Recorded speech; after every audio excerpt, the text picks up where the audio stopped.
So guys, pada korang yang suka record video dalam kereta, korang nak angle macam ni, atau angle macam ni, atau angle macam ni, ataupun angle macam ni. So guys, korang just perlu dapatkan vacuum absorption magnetic holder macam ni saja. Senang je guna dia, simple. Dan untuk design dia pun memang nampak simple dan senang nak simpan, mudah nak guna. Cara nak guna dia pun senang. Okey, ni barang dia, korang just letak dekat cermin. Sambil korang tekan tu, korang pun buatlah daripada off ni pergi dekat on, and dia akan melekat. So sini korang boleh tarik. Dia boleh panjangkan dengan pendekkan, tapi panjang dia tak adalah panjang sangat. Macam ni je panjang dia tu. So korang just letak korang punya handphone dekat dia punya magnetic surface ni.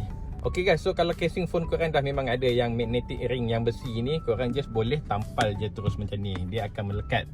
Memang kuat magnet dia. Tapi kalau casing telefon korang tak ada benda ni, masa korang beli benda ni, dia akan bagi sekali siap besi bulat. Korang boleh letak dekat belakang casing korang supaya besi tu boleh melekat dengan magnet yang dia sediakan ni. Memang kuat magnet dia. So siapa nak dapatkan vacuum absorption magnetic holder yang macam ni, boleh tekan link yang aku sediakan dekat bawah.